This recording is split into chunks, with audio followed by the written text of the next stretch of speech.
گردن پر مسح کا بیان۔ گردن پر مسح کرنا مستحب ہے۔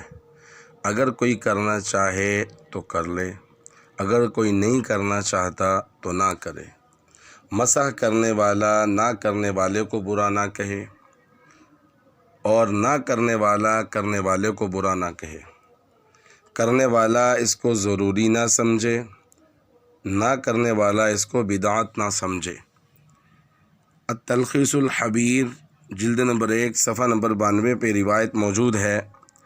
رسول اللہ صلی اللہ تعالیٰ علیہ وسلم کے بڑے پیارے صحابی موسیٰ بن ابی طلحہ فرماتے ہیں کہ جس نے گردن سمیت سر کا مسح کیا وہ قیامت کے دن گردن میں بیڑیاں پہنانے سے بچ گیا۔ علامہ ابن حجر فرماتے ہیں کہ یہ موقوف حدیث مرفوع حدیث کے حکم میں ہے۔ موقوف حدیث صحابی کے قول، فعل اور عمل کو موقوف حدیث کہا جاتا ہے۔ مرفوع حدیث جس میں رسول اللہ صلی اللہ تعالیٰ علیہ وسلم کے قول، فعل اور عمل کا ذکر ہو، تو ابن حجر فرماتے ہیں یہ موقوف حدیث مرفوع حدیث کے حکم میں ہے کہ صحابی نے یقیناً رسول اللہ صلی اللہ تعالیٰ علیہ وسلم سے سیکھا اور آپ صلی اللہ تعالیٰ علیہ وسلم سے سیکھ کر یہ بات بیان فرمائی۔ علامہ بغوی رحمۃ اللہ علیہ، ابن سید الناس اور قاضی شوکانی رحمۃ اللہ علیہ کا میلان بھی اسی طرف ہے۔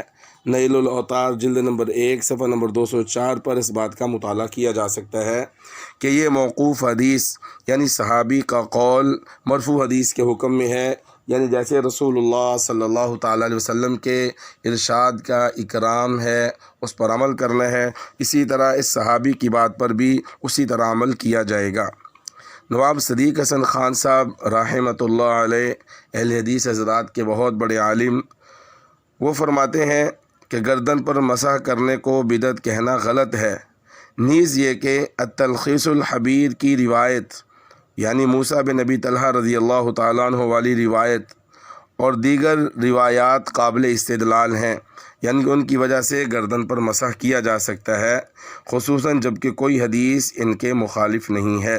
بدور الاحلہ صفحہ نمبر 28 پر نواب صدیق حسن خان صاحب نے یہ فرمایا اور دیگر بہت سے بزرگوں کے اس پر اقوال وغیرہ موجود ہیں۔ گردن کے مسح کی توہین کرنا، اس کے بارے میں بہت غلط قسم کے الفاظ کہنا، اس سے مجھے، آپ کو، ہم سب کو بچنا ہوگا۔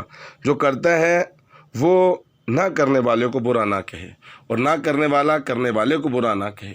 کرنے والا اسے واجب سنت مؤکدہ نہ سمجھے اور نہ کرنے والا اس کو بدعت نہ سمجھے، نہ اس کی توہین کرے۔ اللہ تبارک و تعالیٰ اس فتنے کے زمانے میں ہمیں آپ صلی اللہ تعالیٰ علیہ وسلم سے اور آپ کے صحابہ سے سچی محبت نصیب فرمائے۔ آمین، اللہم آمین۔